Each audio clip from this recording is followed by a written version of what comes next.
our project is on blood and blood plasma trade. So in order to know what the dilemma really is, you have to know what blood plasma is.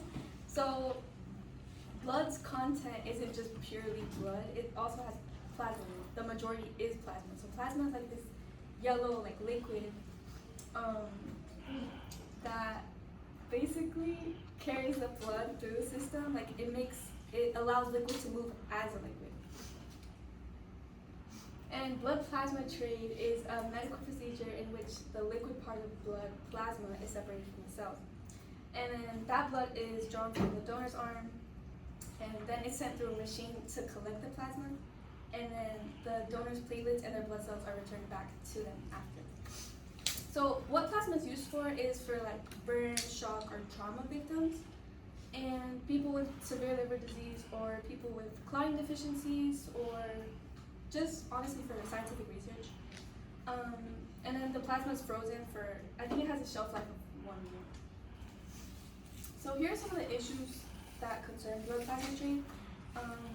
Poor safety rules, or some donors can give blood plasma too often, and there's not enough research conducted that shows how it can affect their bodies. And then some countries just consider it immoral to pay someone else for their fluids. And then there's research that's been done that plasma centers are placed in places that are impoverished. So that makes people that obviously don't have enough money to donate more often. And the ethical question really is it right to pay someone for their blood? And so basically, I did a slide on why 5 reasons society views it as wrong. Valeria also already mentioned some, but I'm just going to be going a little bit deeper into them.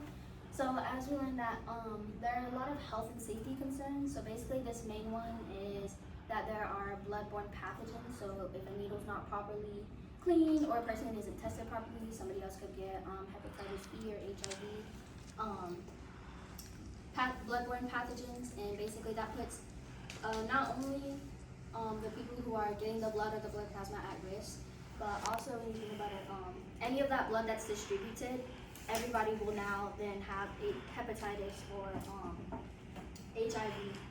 And then another reason is that religion is a big reason as to why they don't like the paying for it. Some religions believe that it's just wrong in general, and then other religions believe that if it's not done for like the community or a sacrifice, that it's not morally correct, because they'd rather you kind of give it out of the kindness of your heart instead of getting paid for it.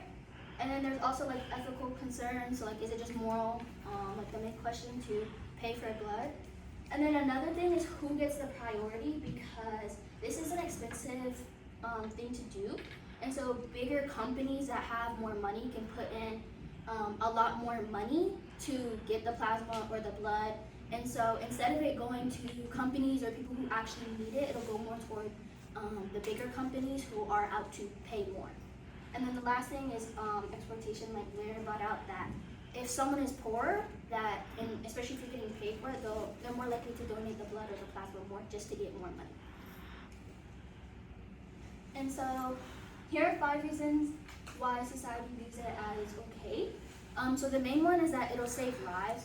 So as research is conducted, or the plasma or the blood is being given to people, like what Valeria was saying, with burns or trauma victims, that ultimately it'll save someone's life. The more of a supply that we have, which moves into the increase of supply. More supply means more research, and this research is able to get done faster because of the abundant supply. So there's no need to wait for the supply of plasma or for blood, because it'll already just be there. And basically the economic incentive is that since people are getting paid, it also helps people who are in need of money. So the average cost someone will get paid is $50 to $100. And then the second to last thing is that volunteers. So someone is willingly doing this, so it's not like somebody is forced.